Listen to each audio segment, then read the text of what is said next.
అవును మోక్ష, మొన్న కొత్త ఫోన్ కొంటానన్నావుగా, ఏమైంది? లేదే, తీసుకోవాలనుకోవట్లేదు. మొన్న అంతలా ఆరాటపడ్డావు కదే, ఇప్పుడు ఏమైంది? ఈ రోజే శాలరీ వచ్చిందమ్మా, బట్టలు కొనుక్కోవడం డబ్బులు అడిగావు కదా, ఇదిగో తీసుకో. సరే అయితే. అన్నయ్య, ఏంటమ్మా?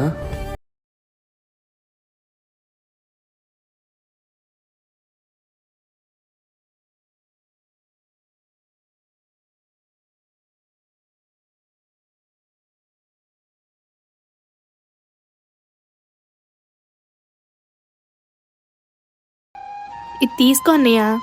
ఇప్పుడు ఎందుకమ్మా ఇవన్నీ? అదేంటన్నయ్య అలా అంటావు? చిన్నప్పటి నుంచి నువ్వు నా కోసం ఎన్ని చేసావు, నీకోసం ఇది కూడా చేయకూడదా?